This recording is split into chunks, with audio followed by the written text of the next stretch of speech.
Station gang, and welcome to Ink and Insights. As always, I'm your boy Stu. I'm joined by my man E. E. What is up, brother? Good to see you. How you doing tonight?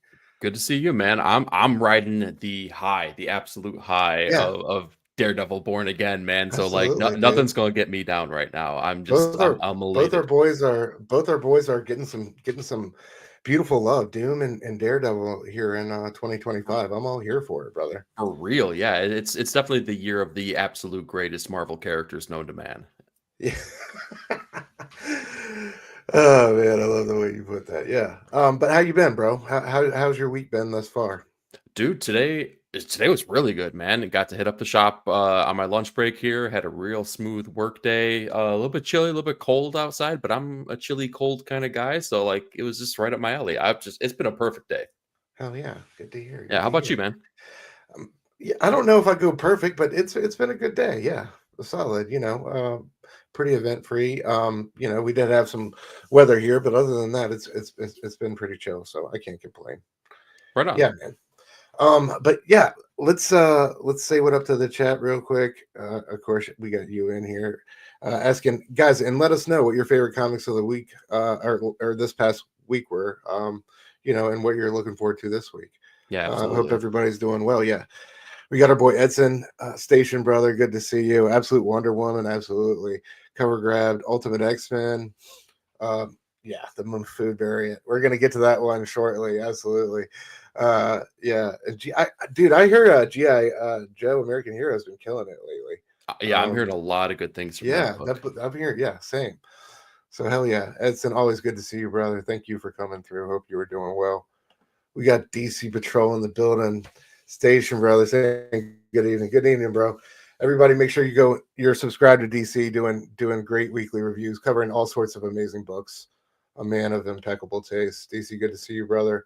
And of course, Simpleton Station, one of the best independent publishers out there.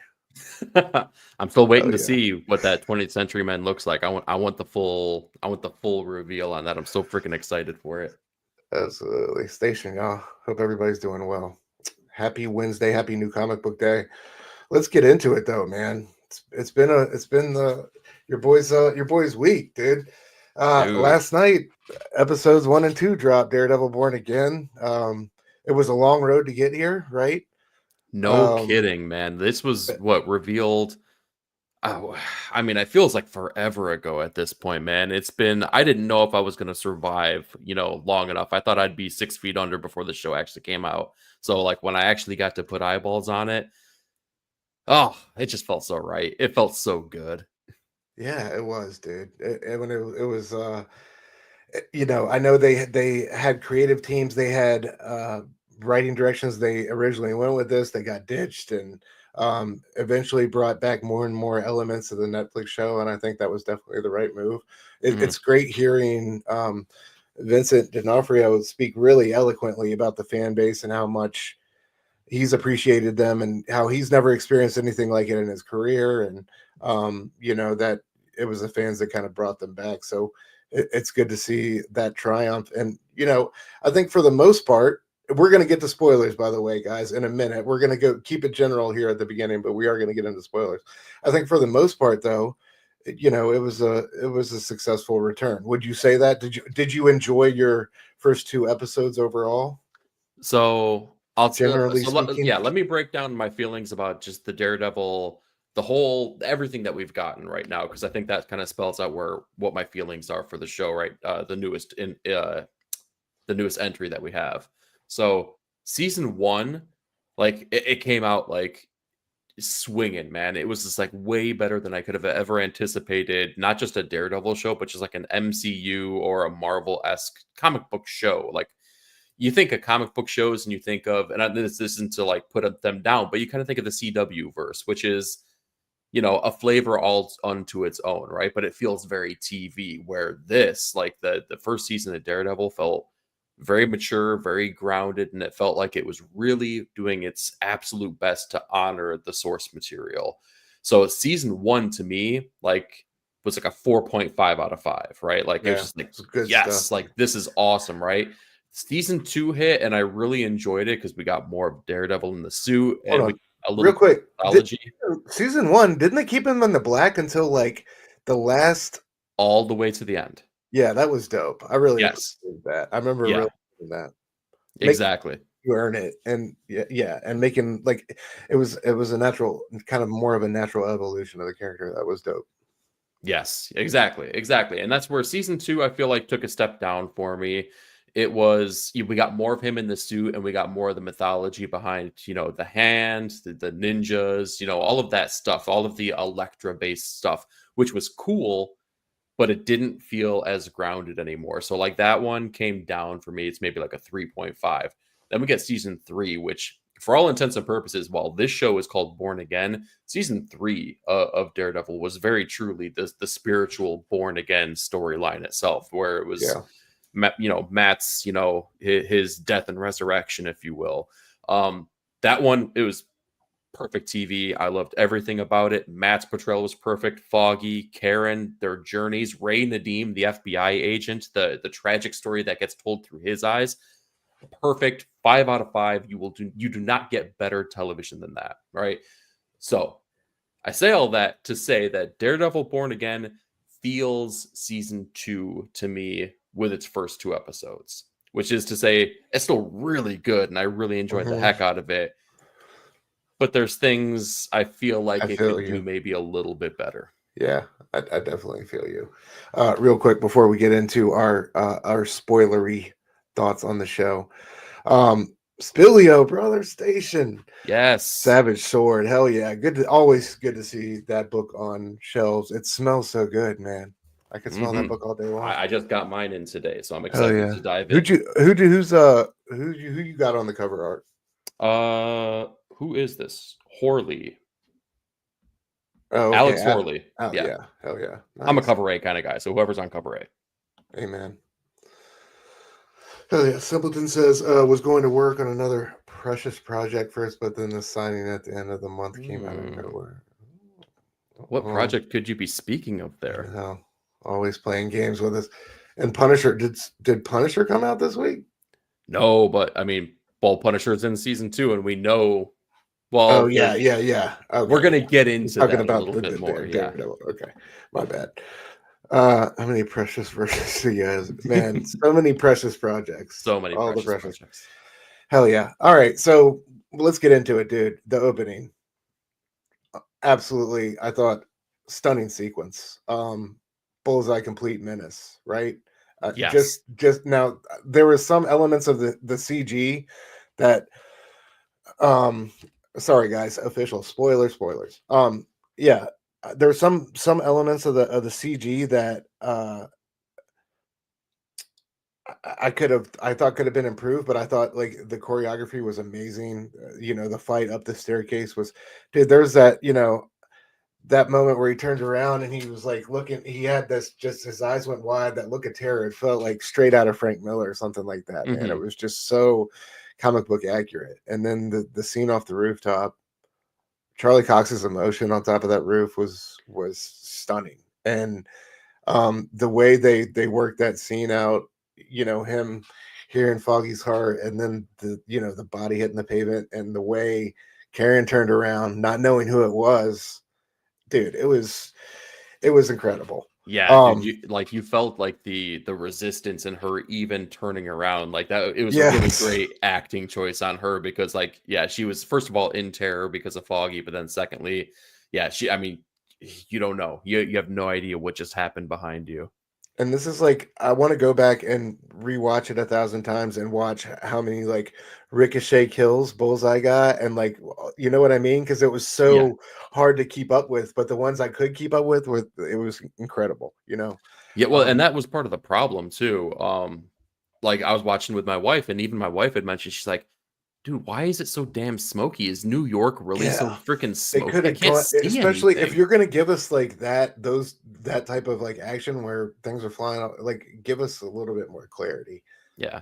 They could I have. think that was like the good and the bad of that whole sequence is that it felt so much more comic booky because you could tell they were trying to go that route with him swinging around with the billy club, with him like you said, the CG, which I think you were very kind to. I personally, I think that was like Blade 2 levels of CG in parts of it, where I was just like, it made me sit there and like kind of grimace and go, "Oh Yeah, no, is this what we're getting?" But when we get to the rooftop, man, like the emotion that happens, you like just jumped right into it. But like, dude, when Matt stops hearing Foggy's heartbeat and makes that choice and just like freaking lets Bullseye just, I mean, I don't want to say throws, but he kind of, yeah, just throws him off the yeah, rooftop. The way that they framed that shot when it happened, I gasped. I yeah. mean, it was like a literally, I had to like physically react to the thing that I just saw because I'm like, whoa, that was unexpected. I did not see that coming. Yeah, it was. It was fun. I was watching with my daughter, and it was, like all the camaraderie that's going on in the bar, and these deep relationships that you've been with these people for a long time. She was like, I am so lost, and then she was just shocked. We were both just shocked there. Even her not really knowing what was going on. It was an incredible opening. Yeah. How do you feel about Foggy? It sucks, dude. Yeah, Foggy was, what, as funny as it is to say this at this point, he was the heart of the show. He was truly like the moral compass of everything that happened throughout all of the previous seasons. And I thought that season 3, he had such a beautiful arc where he went from this high paid attorney job to, trying to basically run for district attorney against Fisk's and all of his ideals, basically. And knowing that he was putting his family in danger throughout the entirety of it, like I thought that was a really great character arc for him that I wasn't ready to see end. Like, and I mean, who knows? It's a comic book show, but like he's faked his death in the past, but man, something about this feels very final. yeah, absolutely. Um, Kingpin coming Yes. back, still putting himself together. We'll say. Um, I did appreciate the parallels between these two, and like the women and their lives are both gonna. I just like that scene when Matt was on the date with the girlfriend, and Kingpin, I think, was at that mayoral event, and saw Vanessa looking at him and then walking away. Like, I don't know. I just like the way Mhm. they're drawing some parallels there. But yeah, how did you feel about his return, and Vanessa, and the friction that's building there? Oh, I think you mispronounced it. First of all, it's pronounced Vanessa, not just like Vanessa. Like, come Dude, on. his voice is wild. As I love how it all like will so unexpectedly swerve and just get just drop like 3 octaves and get gravelly, and you Hmm. know what I mean. I love the way he inflects it when he speaks. I think it's wonderful acting. But And yeah, he's such like a teddy bear in real life. Like he I know, listens to like right? interviews and he's like such a soft-spoken guy. He's very thoughtful with all the things he says. And like in this role, it is totally different, man. It shows like the gravity of like his acting ability. It's really awesome. So like, I mean, I you can't say enough about Vincent D'Onofrio and Charlie Cox in these roles. I mean, these are definitive roles in the same way that Robert Downey Jr. was the definitive Tony Stark. Like, no one will be able to live up to that particular role ever again. Like, that's how strong I feel that they portray these characters. Yeah, I agreed, man. I think they definitely made them their own.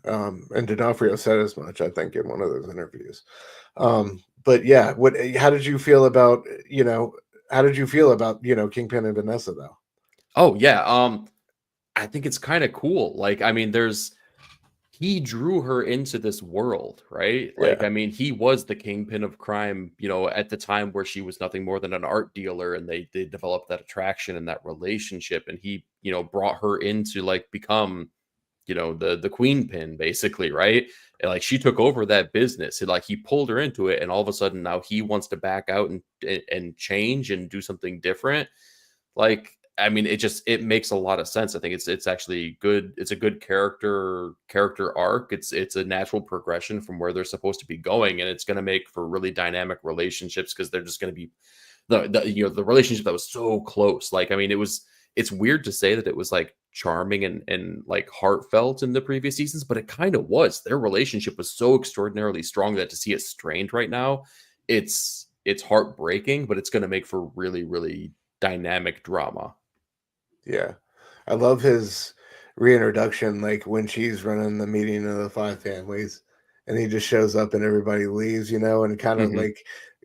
kind of undermines her in his own way. Like I just his he it's Did Kingpin's you take all it that way though? Like that he was it. undermining?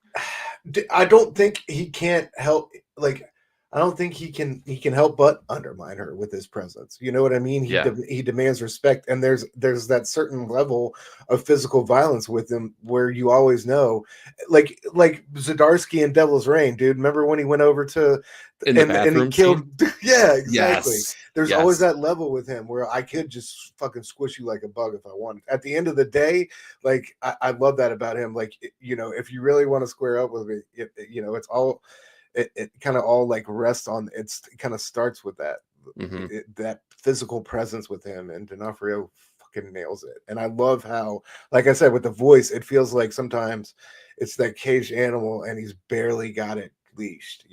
Mhm. It's crazy. And those dude, I just remember those flashbacks with his father and stuff, just so visceral early on and the Netflix stuff. So yeah. Dude, and it's crazy how much they pull on that now too, is that like it further defines his character now that he's mayor as well, because they had that really great scene talking about LaGuardia, which I didn't see coming at all. Like, and it goes back to even the signs, the picket signs that they were setting out in I believe it must have been the first season, right? The whole thing that instigated the flashback scene where he had the hammer. So Yeah, absolutely. What what else are we missing? Anything else you wanted to touch on about it? oh, Um, dude, I mean, I feel like there's a million things, I right? Like know. I could spend the whole show talking about this. How about Just White Tiger and all that with Matt being his representation? I think. Do you think that's gonna push Matt over the edge in some kind of a way? Like, I don't mm, know. I don't know. It was again just similar to like the CGI, where the show feels like it's trying to strike a balance between comic book and the gritty groundedness of the Netflix series. The White Tiger stuff felt the same way. Like that, like it was a little bit weird when they were talking to the judge, and Matt's just like they're like talking to the judge. He's like, "But you have to understand, he wasn't wearing the amulet. He didn't have his Yeah, superpowers." he did. And I'm like, is that gonna work? Is that BS really gonna like fly? Yeah, And it did. So like yeah. I kudos think to he him. used the words like mystical as well at some Yeah, point. It's like, his mystical amulet wasn't with him. It wasn't on his person. I was like, oh boy, okay. yeah, that's such a great point, dude.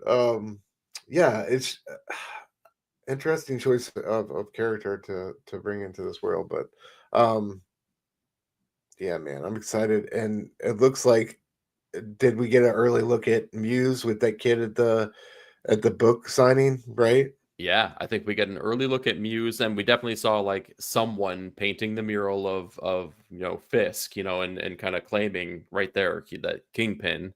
But then we also get glimpses of potentially kind of the catalyst for Frank Castle coming back, because at the very end, I think it was at the end of episode 2, we get Matt going to the place to save a key witness, and the cops there have the Punisher skull tattooed right there on their wrist, and of course beats the hell out of them. But this is leaning into almost like the Matthew Rosenberg version of the Punisher, where you had a bunch of rogue police going vigilante and taking the law into their own hands too.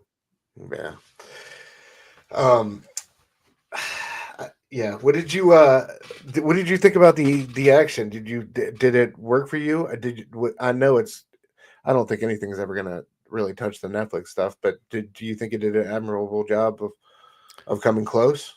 The Daredevil stuff, no. I feel like it was good, not great. The stuff I was just talking about, like the Matt Murdock stuff with the cops, absolutely. That felt like it was tonally the same freaking show. Like, and I don't feel like you need to get ultra violent to serve the purpose of the show.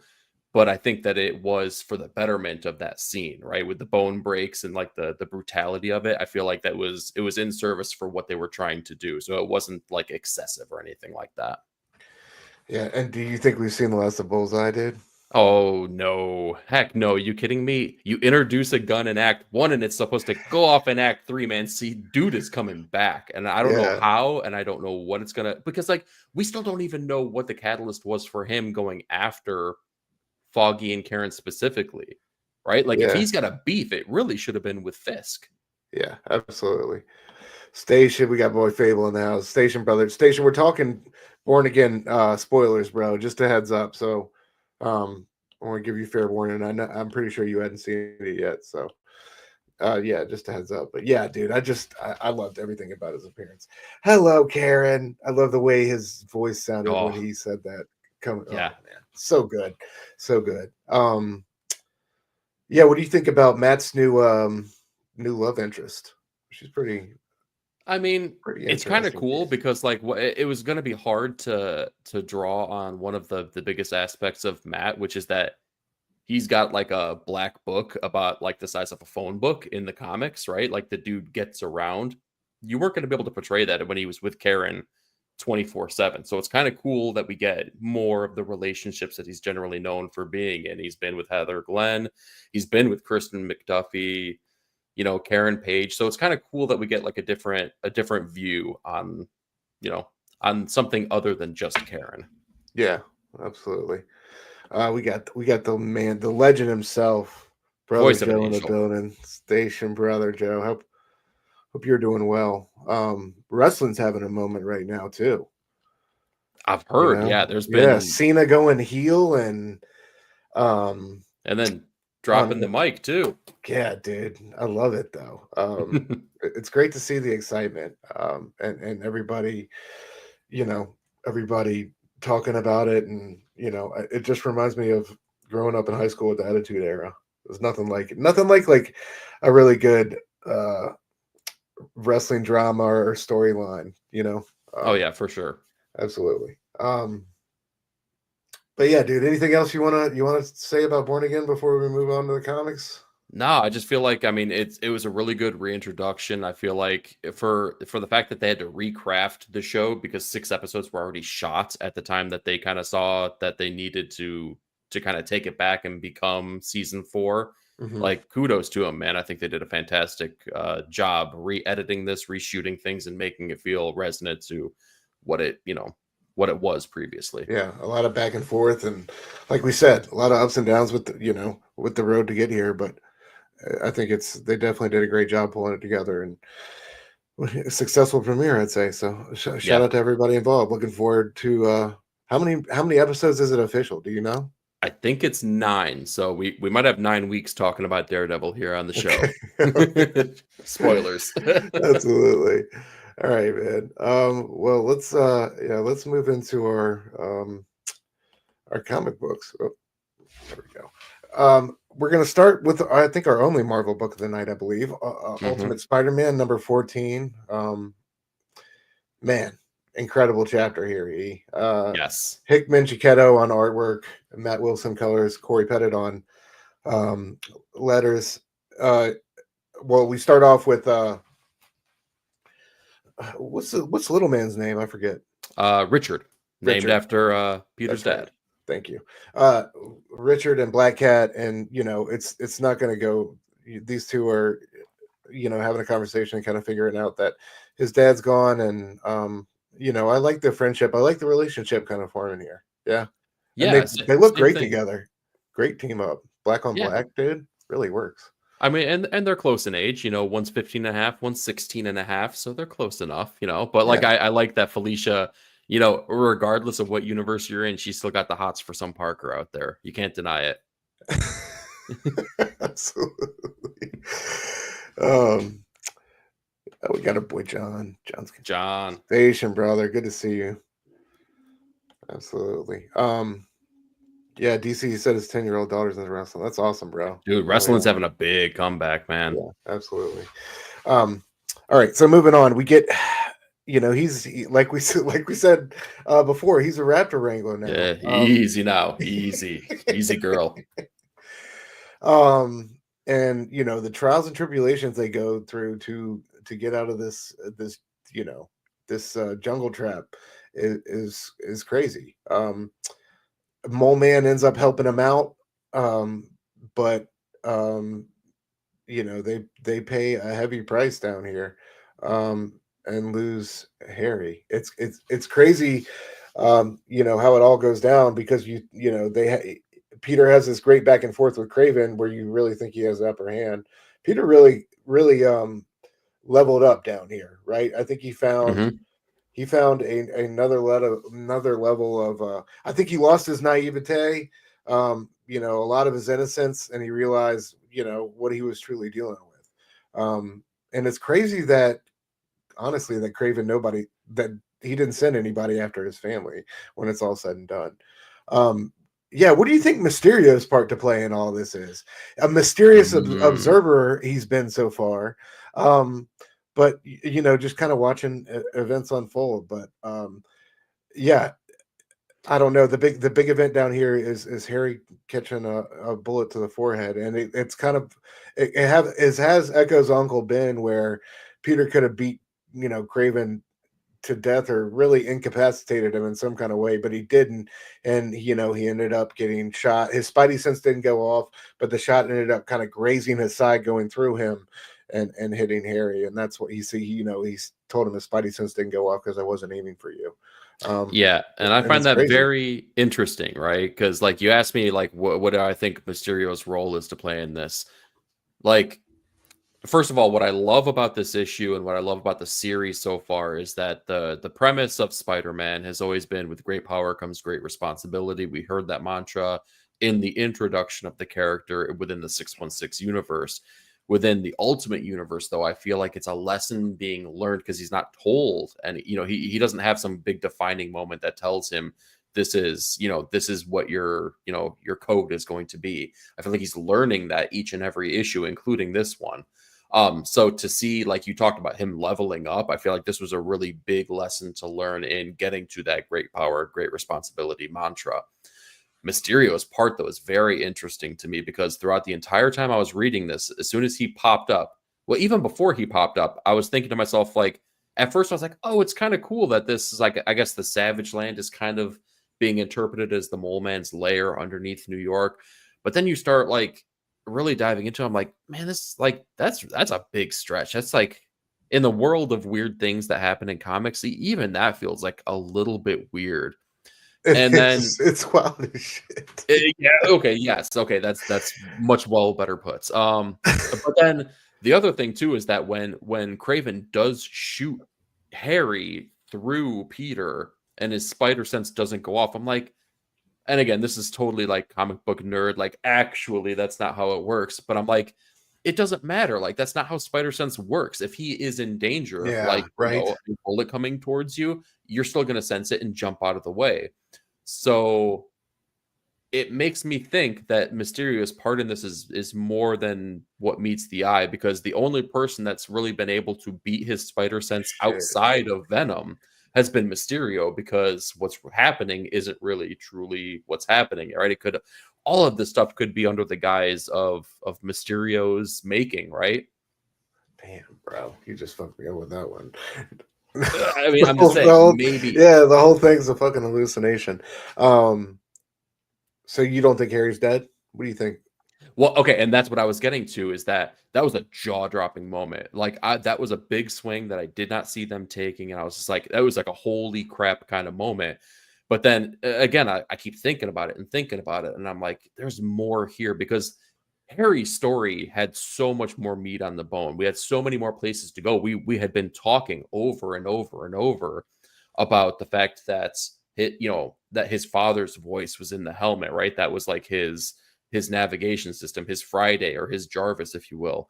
And we're saying to ourselves, oh man, this is how he goes crazy. This is how he becomes a villain. Yes, this is going to be amazing. What? He's dead. Like what? What? That doesn't make sense. So Yeah, something tells me there's more than meets the eye with this. Yeah, and I thought it was interesting too when Harry, informed Peter that, he had protection basically kind of set up for all these protections and set up in case anything should go wrong with Gwen. And it's kind of crazy he waited till that long to tell him that, and that his family kind of wasn't protected. That's why, Yeah, again, Peter didn't want to agree to whatever invasive things. Who was it? Whose creation was it? Doc Ock. Yeah, he didn't agree to. Yeah, I'm He is curious to see creepy. Doc Ock come back into it. So if Harry's not dead, Peter's left him down there. They're going to turn Harry into a villain. Like, what's going to happen? Dude, who knows? I What's mean, the, that's what I'm saying, though. I don't even know if down there exists. This could all be a freaking set, where it was all just the machinations of Mysterio. I have no idea. yeah, fuck, man. But they're, Peter comes home and yeah, and this was in reference to what way earlier in the first few issues, when he's first being Spider-Man, and Mary Jane asks him about the danger of what he's doing and if she needs to be worried, and he tells her if he ever comes home and says it's time to run, just be ready to run. And he comes home and says it's time to run. So Yeah, exactly. that's where we're at. Yeah, I don't know.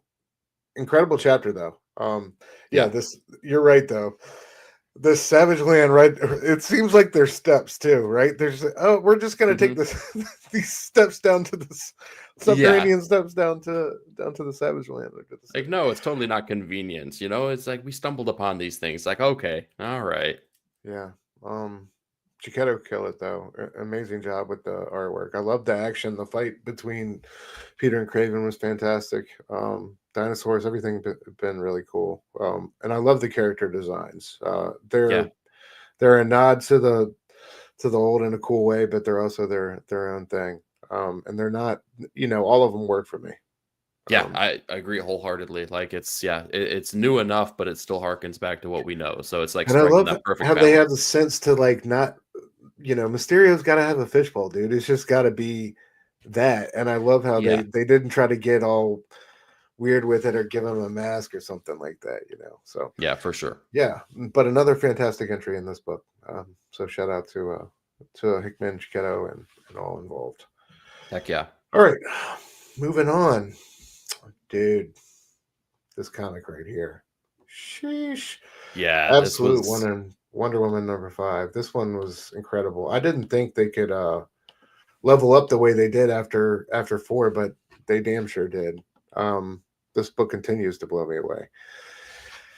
yeah, I mean, I agree with you wholeheartedly, man. Like, I mean, this is the end of the first arc, and it was absolutely incredible. So But good. before we dive into this one, though, I do need to first of all say Yeah, hi sorry. to My bad, James. Phelps. What No, up, but I James? do have to answer his question here. Did I lose a bet? No, of course I didn't lose a bet. Are you trying to tell me that my mustache and my beard define me? No, absolutely not. I'm handsome as hell regardless. But I He did appreciate you, lose a Phelps. bet. He was Maybe I trying to lost. be Kingpin in the Daredevil skit. When I was a boy. Yes, maybe. I had a baby face. That's awesome. What a great comment. I'm just gonna savor that one for a minute. Spilio agrees. Yeah, man. It's my favorite absolute book. Yep. I think yours too, right, E? Oh yeah, dude, without a shadow of a doubt. Oh yeah. Um, Kelly Thompson, Hayden Sherman. Hayden Sherman, like composition, paneling, all these You're at a artistic loss for words for a second there, yeah, weren't you? Yeah. artistic terms that I don't know. I wish I wish I knew how to Oh, truly, Aiden draw the pretty pictures. give He's so yeah. good. Seriously, I like it when he does the eyeball. Um, but seriously, man, it's incredible. And I just, like I said, I honestly love the little panels with the eye, or just all the subtle little things that he chooses to show us. And then these, of course, these big bombastic action scenes, like when they go big, they go crazy. And um but that's what I love about it. It's not only like the incredible page design, but how emotive the close-ups are, and how, when the book does swing for the fences, it connects every time. And like I said, like, dude, did you think we were gonna level up in this type of way with the battle with the? I thought that we had basically solved the problem after Diana had sliced it in half in issue 4. Dude, But yeah, then we know this thing is issue. fucking knitting itself back together. It's like, oh fuck, dude. She's like, Yeah. we opened the issue. She's like, all right, I bought myself some time, but it's knitting itself back together. It's like, oh fuck. Yeah, it's like we end the last issue in such a big bad way where the sword becomes immense, and then like we open this one up where she's just like, if only my aim were more true, and I sliced it right down the middle, and I'm like, damn it, Diana. Yeah, amazing. But we learn about her transmorgification. Am I saying that right? Close enough, man. I'm not gonna get any better. Transmorgification lasso. What's it called? Sacrifice, I Yes. think. hmm That That I can Cersei pronounce. has made for her. And again, like a lot of these issues, it's told, in the present day, and also with these flashbacks of Cersei making this thing for her and her experience, her first experience using it on a harpy, which is one of my favorite pages, man. I Dude. love I love the scene when she's got it around the harpy's neck and she's seeing what it's doing to it, and she's just like horrified at it. Yeah. And she comes back and she's like, mother, she's like, I thought it was cruel. I thought this thing was cruel. And Cersei tells her that she appreciates that, but um, she's privy to the future, and she made this thing for a reason. And I love the visit from what is it, Hecate? Hecates, right? Or Yeah, Hecates, one of the yeah, two. Yeah. something like that. Do we have the art?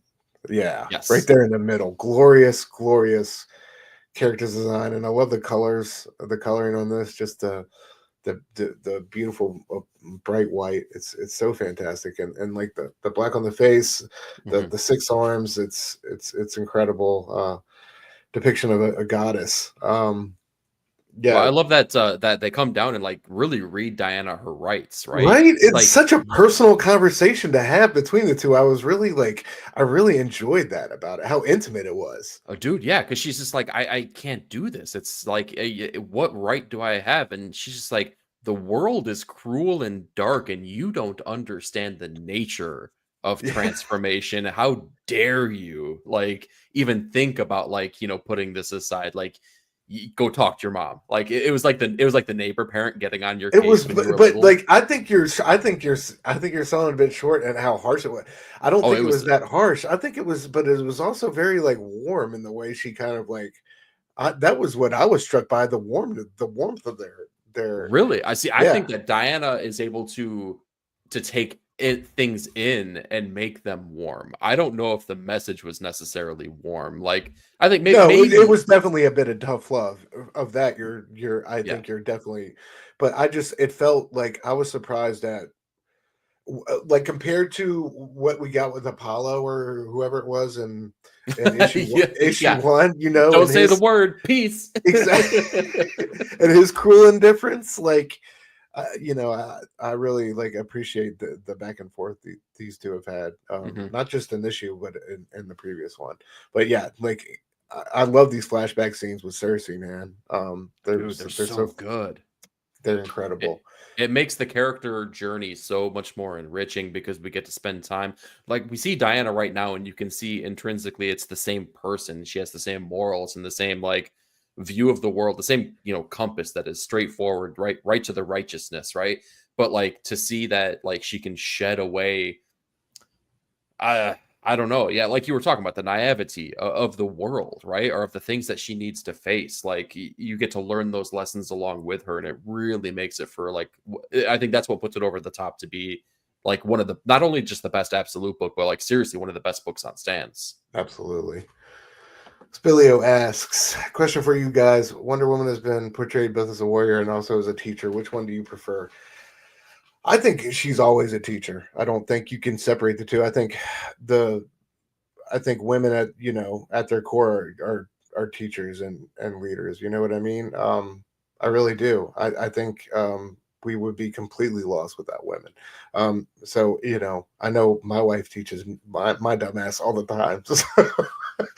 um, uh, you know, I find that hard to. I kind of find it hard to separate. I see them as one and the same. She's always. I think she's always kind of um, leading by example in some way, shape, or form. How about you, E?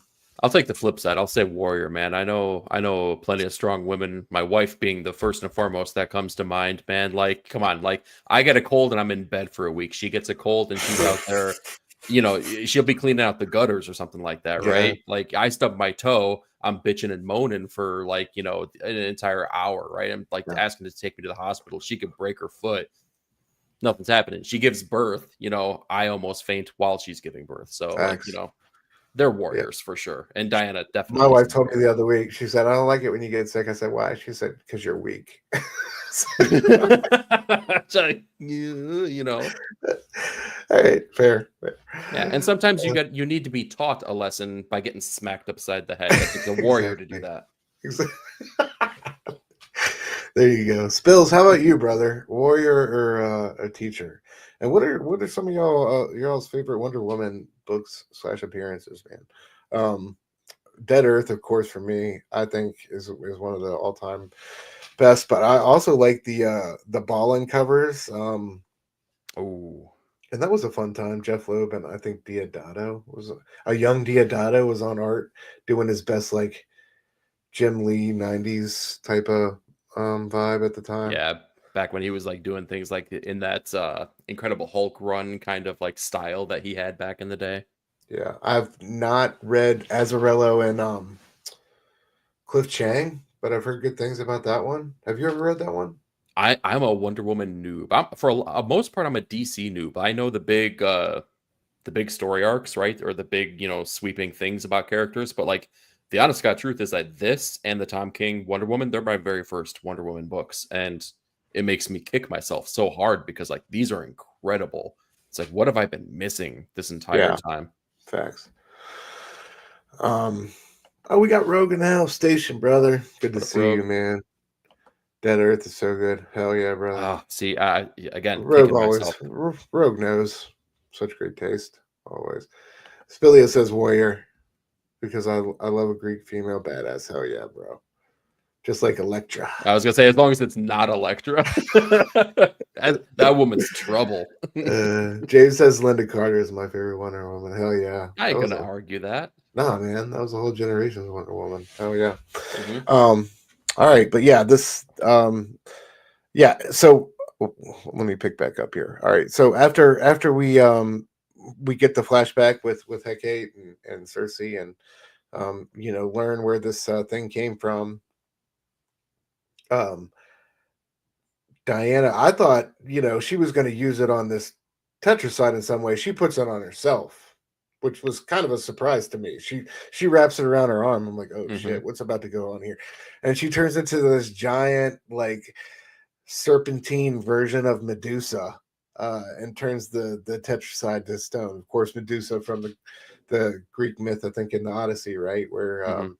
if you gaze upon her countenance, you get turned to stone with the head full of snakes and some Yep. great classical art there out there of Medusa. One of the killer uh, killer stories from Greek mythology. So this was such a badass and unexpected turn. Like I said, I Hmm. did I thought we had sliced the Tetracide in half at the end of the last issue. I did not know we were going to turn into giant snake Medusa and turn this thing to stone in issue 5. Such a jaw dropping a twist, and it was badass. And what did you think about like her coming? She turns this thing to stone, and then she's kind of on a rampage. She's in the city, and her Steve and everybody comes out and reminds her of who she is, and she returns to her natural human form because this thing is not 100% like that she's going to come back out of this form when she kind of entertains sacrifice when she decides to go through with it. So this like the whole thing, her using it on herself um and everything, it was just wild. So yeah, what did Yeah. you think of it, bro? Well, okay, so I used Blade 2 as my metaphor for part of Daredevil, right? So I'm gonna circle back. I'm gonna talk about Blade one more time because Blade kicks ass. issues 4 and 5 of Wonder Woman were like the last scene in the original Blade, right? Where Blade like chops dude up, Stephen Dorff, Frost, cuts him Yeah. up, down, left, and right, slices him in half, and you see the body start to fall apart, right? That's like the end of issue number 4. Issue number 5 is like when Blade turns around and the body comes back together and he kind of mouths the words, "What the?" That's issue number 5, man. And that was so freaking awesome. Um, I didn't. I said this before. I didn't have Kaiju Battle on my bingo card for Wonder Woman number 5, man. But I'm so glad that they did go that route, because not only was it comic book fun that you want in this kind of story, but it told. How do I say this?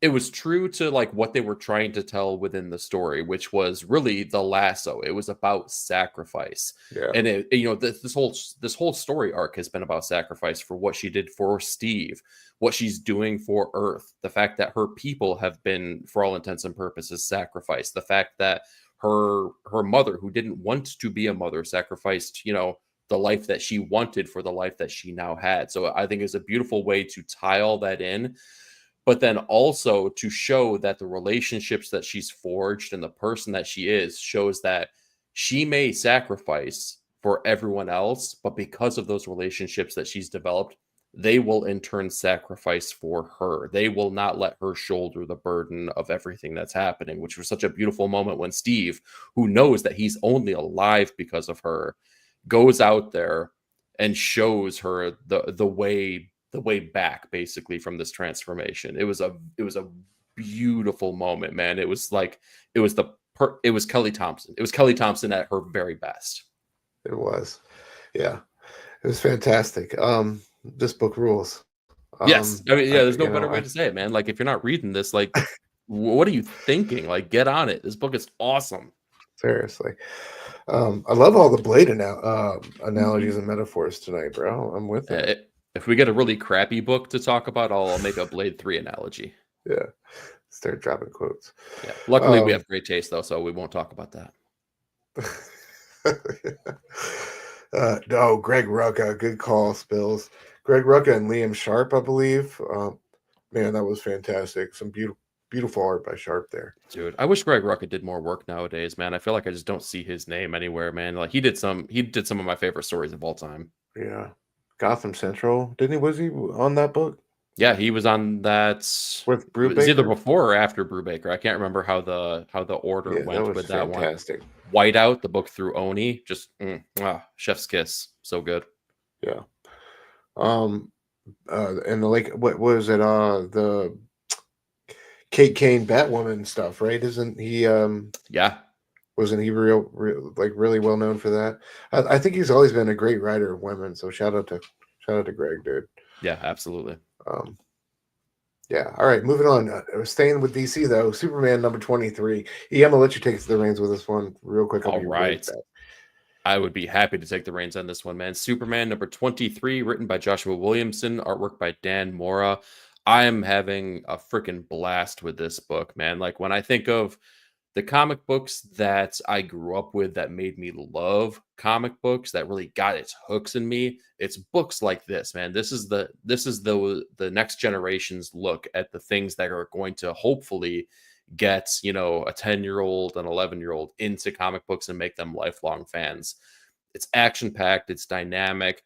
It picks up off of basically the heels of what we've been delivered here, which is that Doomsday is back, which already tells you we're playing off of nostalgia. This is definitely the kind of book that a person like me, who, granted, while it may have like totally almost destroyed the comic book industry, Doomsday still holds a special place in my heart. It was like a great time to be a comic book collector and appreciator and just like a fan. So they're really playing on those notes of nostalgia, but they're not leaning on them. They're making the story that is wholly new and wholly different than what we had experienced in the past. But it's also it's taking those touchstone moments that we all know if we were like at a certain age or if we were a collector at that time, and really leaning on them to make the story much more heartfelt and much more resonant, such as the moments, which I think that the image is probably burned in all of our memories, of Lois holding a dead or dying Clark after him and Doomsday had like landed those final blows.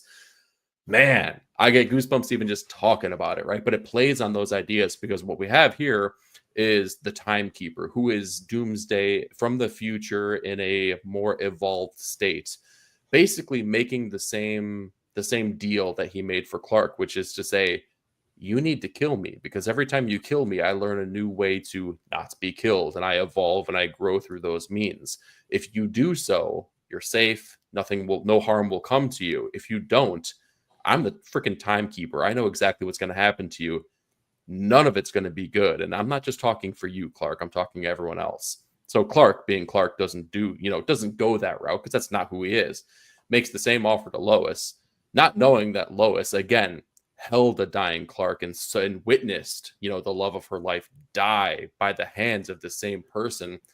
She ain't going to go with that. The problem is that the timekeeper, when he spoke to Clark, was maybe a tad more forgiving. In this case, not so much. He flat out tells her, when I spoke to your husband, I gave him a half a second. I'm not going to give you such grace. Turns time back on just as an electricity bolt is coming right at Jimmy Olsen here. And while she is a superpowered being now, she doesn't have the capability. She doesn't have the wherewithal of the people that have been doing this over and over and over. She won't make it in time, man. And Jimmy takes one for the team. So it was a pretty crazy, bombastic beginning to the issue. Before we dive into what happens in the second stage here, man, like what were your thoughts about the action? What was your thoughts on just Doomsday and the Timekeeper? I love this version of, like you said, dude. Superman's death when I was a kid in the 90s was a seminal moment, right? That Batman getting his back broken. Yes, that too. It was up there with Wolverine getting his adamantium pulled out. Anytime the big guys got laid low, it was earth shattering. So, and I just remember what a sales event that was. You remember just the overkill they had with all those polybag copies. And dude, my neighbors had Tupperware bins full of the issues. They would hit up every single grocery store and they would knock out the newsstands, man. They had Tupperware bins full of these suckers. Like, we're people getting thought they were college going to paid come for, up. baby. People thought they were going to come up so big on that one. Yeah. But we got Johnny recaps in the building. Johnny, what up, bro? Johnny? Y'all go make sure you're subscribed to Johnny doing incredible horror reviews. Johnny, thank you for coming through, brother. But I love this character. I love this iteration. This like anemic almost Doomsday. It's kind of crazy to see a skinny one. But I love this character design and the look to him. And dude, he looks like a dark mage, like out of one of those old RPGs that you would play or something like that. I kind of love it. Some of my favorite moments in this comic were the close-ups of his face. I love that one when Superman's about to pound him and he's basically like he's getting his what is that evil dude in Star Wars, the Grandma, or not let the hate flow through you. He's basically like, yes, Palpatine. He's he's basically like let the hate flow through you. Yeah, Superman. good. Exactly. So I really like it. It's an interesting twist on Doomsday. And it's cool to see Lois deal with all this chaos, and Superman as well, as always. Things have been just so wild for him lately. They've really been throwing him through the ringer. So yeah, but let's get into this. I don't want to get too far ahead of myself. Let's get to the second part of the story. Yeah, so Jimmy gets blasted here. Lois almost gets there, right? But not quite. Doesn't quite do the trick here. And one of the prevailing things that's happened throughout the storyline is that we don't know how the Timekeeper got to be the Timekeeper. And for those who don't know, which was myself included previously, the Timekeeper has been a mysterious character that's been one of the Legion of Superhero villains for a long time. But again, it has always stayed very mysterious. We didn't really know the nature of who he is. It was kind of almost like a Kang or an Immortus type of character for the DCU. And if I'm totally mistaking that, DC fans, like, hit me up and correct me, but that's kind of my interpretation of it as a Marvel fan. But what we see is that very clearly the Doomsday that we know, the big hulking mass of a Doomsday, must die eventually, right? Because in the future version, we see that he has evolved and changed into something completely different. and we get inklings of what that means now, because Lex comes in to save the day, right? Like Superman goes red, starts beating the hell out of everyone because he sees what's happening, and it's like he kind of loses control a little bit, and that's been one of the things that he's been, kind of like, I don't know, working on, or he's been burdened with, is like this. When he goes red, he can't stop himself. Lex comes in to save the day here, but in saving the day, shrinks him and kind of puts Doomsday into the equivalent of a bottle of Kandor, like the city of Kandor, the bottled city, the shrunken down version. And what we know there is that time, for all intents and purposes, stops, right? So we know the Timekeeper has time abilities. We know that Doomsday must die somewhere. Now these things are all happening together. It's almost like the self-fulfilling prophecy of the Timekeeper coming back by something of their own making now. So it's really cool how they're setting all of these things up. On top of that, we know that Lois has gained powers because of the events that happened in Absolute Power, where powers were kind of redistributed, but they didn't always go to the place that they were supposed to go. And she has powers. Don't know where they came from. They're very clearly Kryptonian. And that means that someone else lost their powers, where it's General Zod. And we see him coming back, dude. menacing as all hell, Bro, basically. what a killer scene, man. It was so awesome. I love him smushing that dude's frog head. It was so fucking great. Yeah, do not be mistaken. I don't need the yellow sun to do what I'm about to do. Smush, and just smashes dude's head. Badass, yeah. And we end on the scene of a grim, dark future where the Timekeeper, Clark, Lois, and who I assume to be Zod have all teamed up with freaking Omega signs over what would traditionally be their Kryptonian symbols on their chest. Dude, again, like, this is like pure comic book freaking nostalgia, man. This is like, it was an incredible piece of art by Mora too. Such a killer last page. Yeah. I always ping pong back and forth. Generally I will read this and then Justice League Unlimited, or vice versa, right? And each and every week that these hit, I look at Superman and I go, God, like, this just feels so much better. It feels so different. Like, art, the quality of the art is the same, but like something hits different for me in Superman than it does in Justice League Unlimited. Yeah, I think, it seems like I don't want to say Wade doesn't write to Mora's strengths, because he does, but it seems like Williamson really has been doing a better job of it here lately. Just giving him these bombastic, like, this art in this arc has been absolutely phenomenal. It's been stunning. But yeah, dude is still putting in work, 2 books at a time and killing it. I mean, come on, man. Who else can you say that for? That is crazy.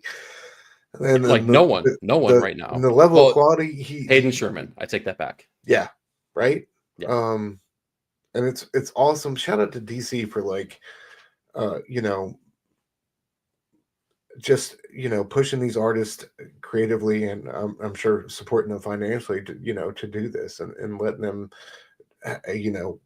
have whatever it is they need to have. Obviously, I think conditions got to be right for you to take on 2 books here. I don't know the timeline of how all these came together, but it's awesome to see them on multiple titles and putting out such consistently high levels of quality across the board, month after month. Sometimes, like you said, these books hitting in the same week, dude. It's wild. Well, and think about this too. And let's play our role as timekeepers of this stream here. Let's come all the way back here to what I believe was 2020. There was so I kick myself over and over for this, but sometimes I really don't. There was 2 books that came out from Boom Studios kind of at the same time. One was Something Is Killing the Children. The other is Once and Future. And I was still getting back into collecting, and I was just like, I can't afford all these books, right? But these both seem interesting. I'm gonna go with Once and Future though, because that just seems like it's it's just more in my wheelhouse. It feels like something I'm gonna like a little bit more. Something Is Killing the Children blows up, right? And it becomes this phenomenon that like just takes the world by storm, makes the name James Tynion like one of the the pantheon of great creators right now. The thing is, though, if we look it up, in fact, I will right now. What issue do you think Something Is Killing the Children is on right now? 40 some, You think so? 30 some, 40 some. All right, let's take a look here. Something is killing the children. We're solicited through issue number 42, which will be coming out in May. We're technically only on, where are we? November, April. Oh, yeah, they're on a big break here. So technically, we're on issue 40 before they took the break. Once in Future had 40-ish issues, and that ended years ago. Years ago. The artist on that book, Dan Mora. Ask me if they took a month off of that schedule. Absolutely not. And it was freaking stunning. So when we talk about, and that was a thoroughly consistent book. Like, yes, exactly. So it's not just the quality of his artwork, which is incredible. One of the best working artists right now, but the dude doesn't miss a deadline. And I would argue that is maybe even more important than incredible artwork. I think it is. Yeah. I mean, you look at some of these guys, like I think guys like him and Jorge Jimenez have really made their name on delivering quality in a timely fashion. So and even Jorge needs some days off, you know, like he takes an arc off or two, and hey, more power to him. Like that's great. But Dan Mora is very seriously in a league of his own. Yeah, for sure. Without a doubt, doing multiple books in the same week and this well is crazy. Mm-hmm. Once in a lifetime talent, says Spills. We are blessed to see his artwork every month. Hell yeah. Once in Future was amazing and just got picked up for Netflix. Oh, all right. Yeah, dude, that would make an incredible TV show. That's exciting. And one of the things I always gripe about is the fact that we don't have enough sword and sorcery kind of things in our lives, man. Back in the 80s, we were eating good. We had all kinds of craziness, man. But nowadays, slim pickings. Yeah, that's very true. All right, moving on, man. Pop Kill. This was a fun book I did not see coming. Yes. Pop Kill #1 from Mag Cave, written by Dave Johnson, who's an artist usually. Isn't that correct? Doesn't Dave? Yeah, he's a great artist. Jimmy Palmiotti, of course. We all know Palmiotti from Marvel fame and Marvel Knights fame. Are you kidding me? Yeah, Marvel Knights fame. Well, helping turn the company around with Joe Quesada, and he's had a number of fantastic books that he's worked on. Juan Santa Cruz I've never heard before. Have you? But they did a good job in this book, I thought. No, I can't say that I've ever, like, the name doesn't pop out to me as like, oh, they did this, that, or the other. But like, yeah, I think it was really, really great. To say great is an overestimate. To say serviceable is an underestimate. It lives somewhere within the range of those two, though. Yeah, for sure. Hold on one second. I'm sorry. Just want to change the overlay and get to this comment before we got into this one. JRBS. So I've never read a Superman comic. Sad, I know. It's not sad, dude. No, I think you got to jump in somewhere. Exactly. And there's definitely like comics that I'm embarrassed I haven't read yet. Yes, would you recommend the current run for a new Superman reader? What do you think, E? I think there's a lot going on. Could. Yeah? I think you could. Would this be my first recommendation for a new Superman reader? Probably not, though. Yeah. Like I would say, okay. Well, I'm going to start with you. What would be first one that comes to mind? What would be your first recommendation for a Superman arc for a new Superman reader? All-Star Superman. Okay, that was the one that first came to mind. The only other one that I would think of is Superman for All Seasons. Tim Sale, Jeff Loeb. Yeah, I think those would be really great seminal works. The only reason I would stray away from All-Star Superman, most other Superman books are going to be ruined for you because it is perfect. Yeah. It is absolutely perfect. Yeah, so JRB, I go with, I think that's a great one. Superman for All Seasons by Jeff Loeb, Loeb, and Tim Sale on art. And then All-Star Superman, you can't go wrong. Grant Morrison and Frank Quietly. That's Quiet and then LY on art. It's quite frankly, Frank Quietly. Yeah. Nicey. Yeah, but those are two books you can't go wrong with. Any of you guys out there in the chat, you got a Superman recommendation for Jay? You think he should jump on? Let him know. But yeah, I hope that helps, bro. Yeah, see, Simpleton Yeah, knows man. what's Thanks up. for coming through. Yeah, Simpleton says for all seasons. Oh yeah, that's a great one. I like that Superman Confidential book with Darwin Cook and Tim Sale. Oh, You ever read dude. that one? No, I haven't, but like the names already tell me like I don't need to know anything more. Like I should read it and it's got to be great. Hell yeah. Yeah. Fable says the John Bird run. Yeah, Oh, that's a the Man of classic. Steel. Great call, dude. Great call, Going bro. back. Mm-hmm. Absolutely. Can't go wrong with Byrne. All right. But yeah, Pop Kill number 1. Pleasant surprise, bro. Just before we get into it, was this book on your radar? I know you had the Panosian cover on your pull list, right? You sneaky Yes. yeah. Yes, dude. It's I'm not so mad at freaking you. good, dude. Yeah, it was. So I remember hearing about it. So Jimmy Palmiotti and Amanda Connor have like pivoted over to like doing a lot, like if not solely doing all of their work self-published, and they're kind of put it through Kickstarter, and they have like their own little imprint over there. And this started over on that side. So I had heard rumblings of it, and I try to follow what they put out there. I can't say that I look into all of it and read all of it, but like I at least see what they're doing. And this one like was one of them that caught my eye. Listen, I would be totally lying to you if I was just like, oh, the story sounds so fascinating. No, it was an Adam Hughes cover, and I was like, dang, all right, I gotta go check that out and see what's up. So yes, I didn't know about it at that time, but I like that's as far as I got with it. Then I, obviously it came out through Mad Cave and it became much more accessible. So I was like, all right, let's go check this out and let's see if there's more to it than just a sexy cover. So is Amanda Connor his permanent like working partner now? Like what's If their that's what you relationship? refer to your wife as, then yes. Oh, that's his wife. I'm an idiot. Okay, my bad. How's your permanent work partner doing nowadays? Are they doing good? I'm not answering that. You're gonna give me all right, fair enough. Yeah, we saw them at Heroes. They were really kind to Nick, so I should have put that together. They were at the same table together, and they're definitely great people. Yeah, absolutely, sure. Man, very kind. And I love The Pro. The Pro is one of my favorite books of all time.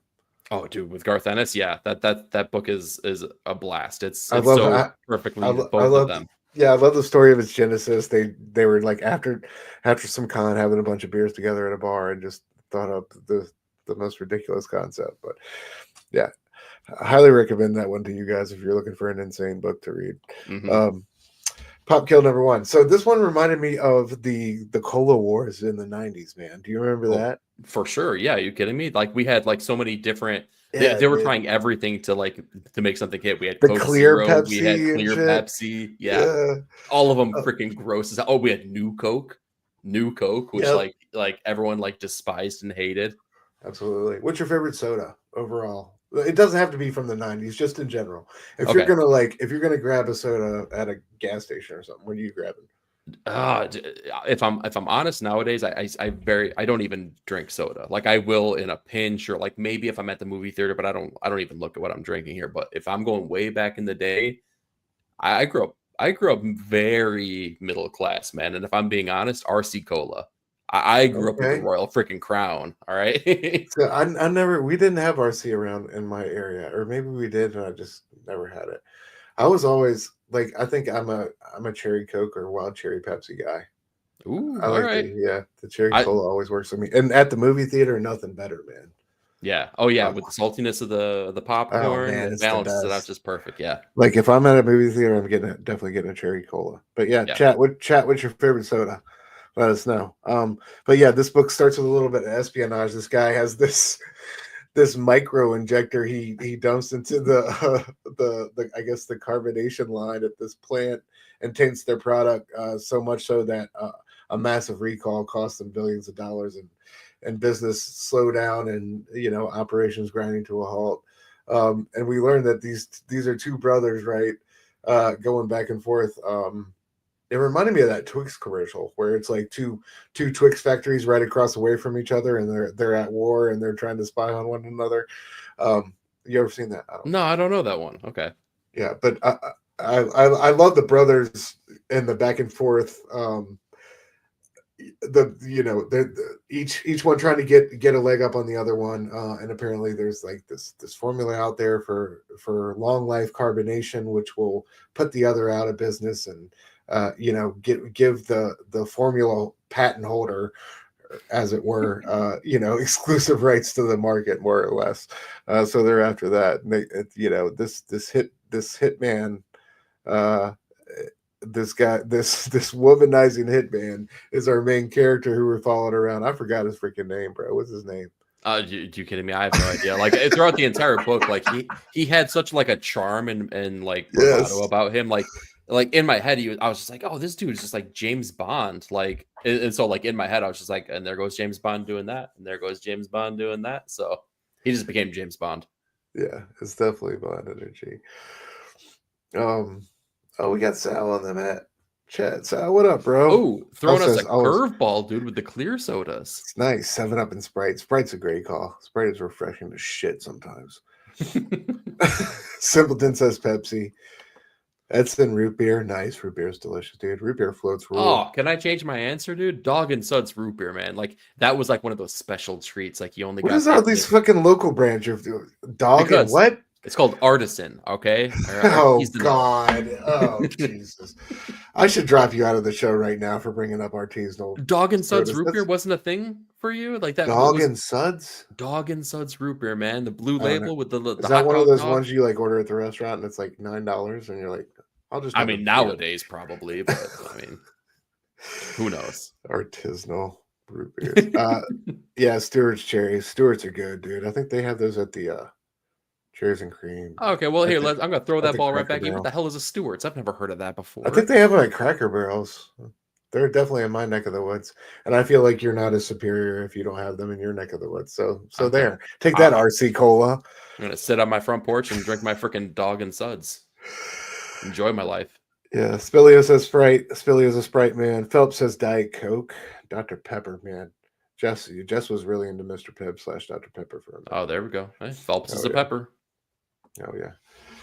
Thanks, guys. Appreciate that. All right, so yeah, the espionage goes back and forth. I love this part of the issue where he gets these different files on these guys and their transgressions against the Soda Corporation, and like him taking them out in creative ways, like the soda can bomb and putting the soda can on the end of the gun and as a silencer, and this. It was just. Like, I love how he was so excited about it. He's like, "How inventive am I? It's a silencer." Exactly. Like you talk about his charm. This is the part that definitely sold it for me. Like it's incredible. And yeah, and then he's like whining and dining this woman who's working for the other corporation who's got the formula. Gives her a ride in the rain and basically, is gonna try to worm his way in, and at the end of the issue, we see he's bringing up the formula. So we'll see where it goes. But yeah, a delightful, really fun first issue. Highly recommend this one to you guys if you're looking for an indie book that's just like a I don't know. It's over the top. I'd say James Bond meets like corporate espionage. I don't know. I mean, James. It's got like flavors of Willy Wonka in there too, with the boring faces, right? Because it's like the everlasting gobstopper. It's the everlasting carbonation of the soda. That's a great call. Yeah, it's Willy Wonka versus Slugworth. It mixed with James Bond in there. Yeah, absolutely. Yeah, and the art was solid. For Santa Cruz, who I've never heard. I thought they did a really good job. So it harkens back to like early Vertigo styles of artwork. I think that's like the best comparison in my head that I can think of. So like if you can dig on that, this is gonna be a fun ride for you, man. It's just silly. It's so silly, but it's like totally worth it. Yeah, it's fun. Oh yeah. All right, moving on. I think this is our last book of the night. I believe so. TMNT number 7. Jason Aaron, Juan Ferreira on art, doing the colors as well. Sean Lee on letters. Yeah, man, this book has been incredible since Juan has taken over on art. Really elevated it. His action is so ethereal and also, when it wants to be violent in your face. I love the close-ups we get sometimes of the turtles, like with their teeth gritted going at it.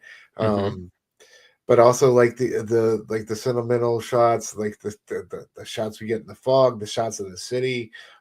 It's atmospheric when it wants to be, but and it's got a really interesting and cool, intriguing color palette. I love Juan's artwork in this. It's definitely been the high point of the book, especially these last two issues for me. How about you?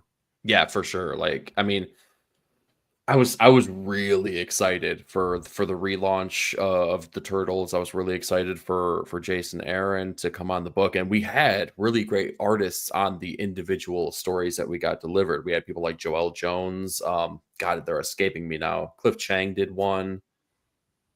Couple other ones. Yeah. I'm missing them, but like it didn't. Was it Scalera? Did Scalera do one? He did a cover for sure. Oh, okay. Yeah, I don't he didn't do interiors though. But it fell flat for me every single one of these things. And like I wish that they like put out a trade or something and they said, "Read this if you want to get caught up." But issue 7 or issue 6, that's the real number 1 because that's when everything starts hitting. And we get the brothers back. And that's what I was really excited for, especially now that we have a consistent art style and approach. Dude, like Juan Ferreira, like I said, like he is going to be in the echelon with these 2 issues in the echelon of like awesome turtle artists. Like when you think of the Turtles, you're going to think of now his artwork if he continues this trend. Absolutely. And it's got, I don't know, it's something about it feels very 90s to me. I don't know. Like Really, it feels, yeah, I don't know the what it artwork is about or it. the story? No, the artwork. It feels, Hmm. um, I don't know. I don't know what it is about it. It's hard to put my It's finger got on. like a little. It's got a hint of Mark Like Texiera. I mean the 90s, it does have Mark, it does have text for sure. Yeah. I mean the 90s turtles. Sorry, I should be more clear. Not like 90s comic book art in general, but like the 90s turtles that I kind of grew up with. It reminds me of that Okay. vibe. Okay. Gotcha. Okay. I got you Yeah. now. I'm following along. Um but yeah, this kind of continues the trend or the story from last issue. It's Turtles versus the City, right? As Hmm. they've come together. All the pretty much everything. Everybody's against them. From the firemen to civilians.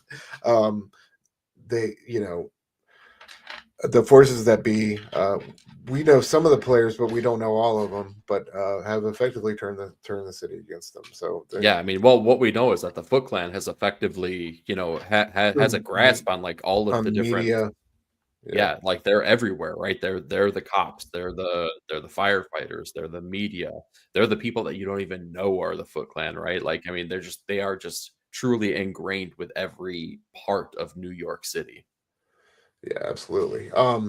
What do you think about April? The scenes with April and Casey in the hospital and where that looks like it's hidden. Dude, What Casey Jones is like one of my favorite characters, you so don't it want to see him hurts. give it I up? don't Yeah, dude, I don't wanna see anyone else pick up that hockey stick. I don't wanna see anyone else pick up that mask. Like, I want Casey Jones back, gosh darn it. I'm mad, like, it's kinda cool, but I think that some people are getting real hyped for April to be picking this stuff up, and I'm like, "Yo, Casey is over there. He's gonna tell you, you gotta understand a crumpet before you understand cricket." Like, come on. Like, I want Casey back. Oh yeah, it's gonna be interesting to see how that plays out. And also, but I love this nice little whimsical reminiscent scene with the kind of the ghost, the spirit of Splinter. Mhm. Um, back and forth. Who's been your favorite turtle that you've connected with the most so far out of this story arc? I mean, out of the story arc, it's been very Donatello heavy because he's been the one that's I mean, granted they've all gone through their own personal strife, but I feel like he's the one that has not only gone through the hardest or the most amount of turmoil, but is also the one that has the strongest inclination to draw the brothers back together. Like he's um again, like we talked about Daredevil, we talked about Foggy being the heartbeat of that show.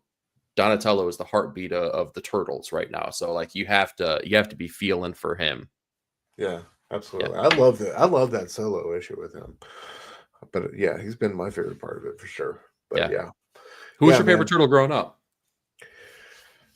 I don't Are know, you a man. Mikey kid?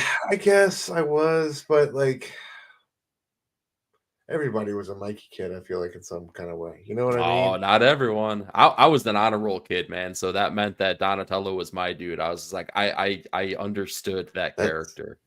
of course, of course you did. Donatello, man, I don't know. That was the bow that it never that he had the lamest weapon of all, I thought. No, are you kidding me? Yes, no. Go ahead. Go ahead. You try to go fight someone with nunchucks. If your name isn't Bruce Lee, you're gonna get Bro, your it ass kicked. exact that doesn't matter when you're 7 years old, you know what I'm saying?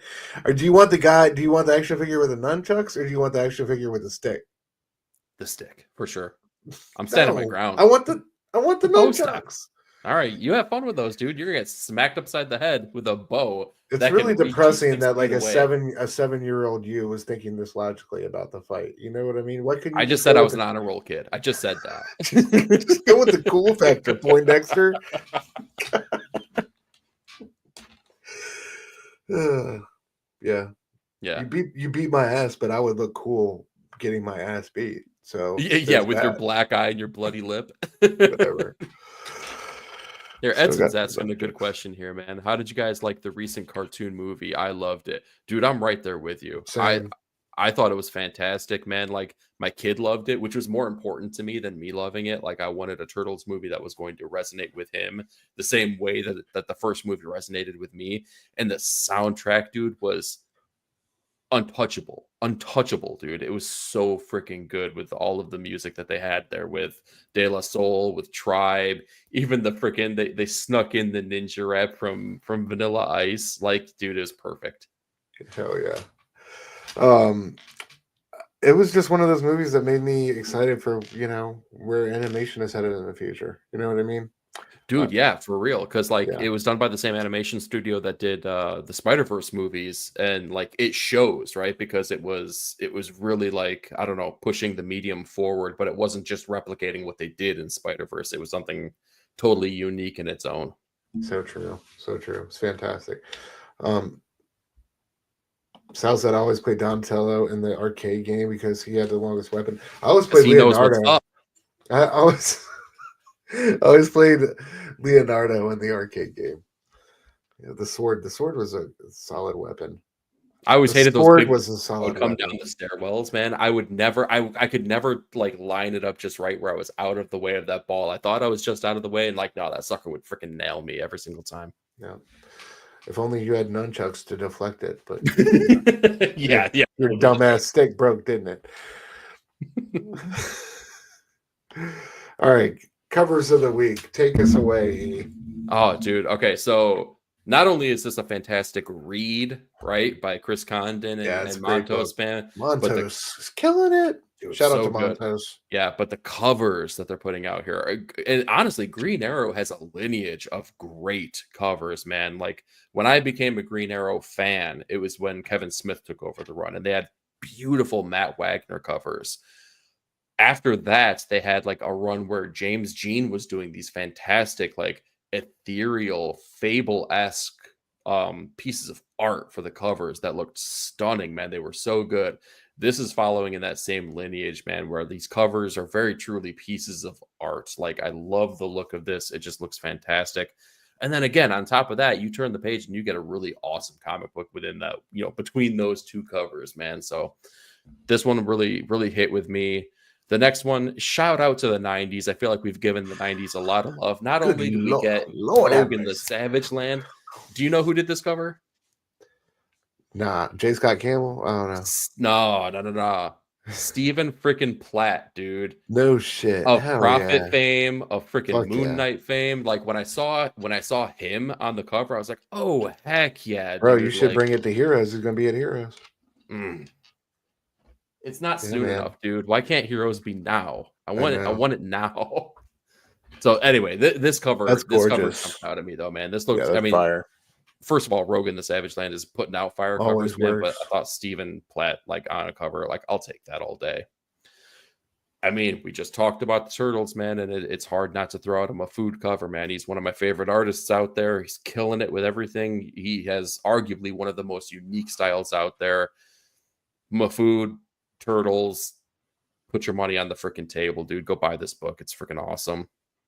I think I have one more because it's Benosian time. Benosian time. We talked about Pop Kill, man. This is the cover that I picked up. I had to have this in my PC. This freaking looks amazing. Yeah, it's so freaking, and it's not even the sexiest cover. Trust me, man. There are some dicey and spicy covers out there. So, if you want something a little bit more, go Google it, go search for them. But this one definitely did the trick for me. This was awesome looking. Oh yeah, nice, bro. All right, what you got? All right, I got a better Mafood cover than you had for Turtles. we don't have to compete, brother. We don't have to. Yeah, we do, bro. What are you talking about? We got to. I'm gonna smack you with my bow stick, then, man. Get ready. There it is. I adore this one for Ultimate X-Men 12 though. This is fantastic. Even though I got to get back on this book and catch back up. Yeah, I'd love to see him on an X-Men book. This was a great issue. Like when you get caught up, I think this is going to be an exciting one. Hell yeah. Edson said I wanted that TNT Mafood, but it was too rare. Yeah, it's like a 1 in 50. That's the hard part. Yeah. Sal says Platt has a crazy Wolverine cover coming out there. Oh, good luck, dude. I gotta pick that up. Hell yeah. Dude, good call. Yeah. I always played. Oh, I already did that one. You can say it again. Say it. What did you say? No, it's fine. What did he didn't say? say anything. All right. He said he always played Donatello in the game. That's right. Thank you, Sal. He had the longest weapon. I get it. It's become a pissing contest, hasn't it? It's really us all. Stephen Platt at MegaCon. Oh yeah. Dude, as if I wasn't envious enough of you guys going to freaking MegaCon. CP in the house. Damien, what up, sir? CP. How are Always you? Good seeing you. Hope you are well. Good to see you. Omega Slice in the building. What up? What up? Popping a little late, but gotta say, yeah, dude, my food is killing it. Never late, man. Always on time. Yeah, good to see you. Thank you for coming through. Moving on to my second one, Bill Sienkiewicz on Long Halloween. Absolutely incredible. He does such a great Joker. He's just made to draw that character. Yeah, exactly. There's some characters that where I feel like there's like a stamp of ownership on, and he always delivers on his Joker covers. Mm-hmm. Mike Allred on Green Lantern. Yeah. That's kind of sick. I like that. Yeah, absolutely. Bit of cosmic weirdness with the eyeballs. Fantastic. Love the colors on this one. Yeah, for sure. Yeah. Shout out to the Allreds. Excited to meet him in Heroes as well. Joshua Cassera. I had to include some Doom, guys. Joshua Cassera with this Red Hulk. This was actually a fun book, dude. Did you read this one? I did. This book wasn't as bad. Yeah. Really? Okay. Yeah. Really maybe I'll circle back. Yeah, this week is a light week, so I'm definitely gonna have some room. We'll see where it goes. I'm not telling everybody to run out and buy it, but it wasn't. All right, make sure everyone. This is Stu's hot #1 book of the week. Get that Frank Miller cover, y'all. Oh yeah, and then Penosian time. I went with Vicarious. The guy's putting out. I think there was 2 more I could have chosen from with Dan. Dude, he's killing it, man. Multiple covers a week, and they're all bangers. Dude, so that's why he's owned. He's earned his own. He's earned his own corner in covers of the week, dude. Oh yeah, so that'll do it for our covers of the week, y'all. What are you looking forward to reading that drop today, bro? All of them, yeah, for real. These all look good. Yeah. My sneaky pick though is Two-Face. If you're not reading Two-Face, honestly, it's really good. That's the Christian Ward, right? Yeah, Christian Ward, I feel like is delivering a story here, which I don't know, man. It's the best comparison I can make if I'm elevator pitching it is if Harvey Dent was the main character in Fight Club. That's kind of what it is.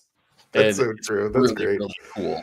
Yeah, some really dope art too with the prison of the mind and all that stuff. Mm-hmm. But yeah, Fable says Penosian is a man. Hell yeah, Fable's been a champion of Dan as well. Hell yeah. I'm definitely looking forward to Two-Face. Storm, of course. I picked that one on monthly best comics of the month.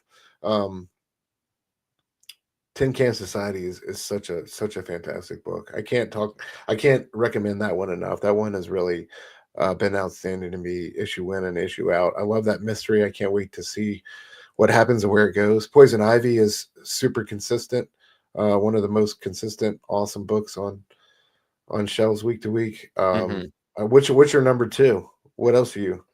Oh, Ultimates. I'm always excited to see Ultimates come out. I was gonna say I'm kind of cheating because I've read three to four of these already. Like three and a half, kind of. So like, yeah, there's a lot of good ones here. I'll say the mystery one, like right, the unknown of all of this is ultra mega. Because even when I read it, I'm not gonna know what the hell I'm reading. But That's so like true. James Herron's artwork is truly fantastic, man. Like, and if you're looking for kaiju battles with weird body horror stuff, like it's exciting. It's really weird and wild stuff. So like I'll throw that one out as my second, like kind of sort of sneaky pick. Hell yeah.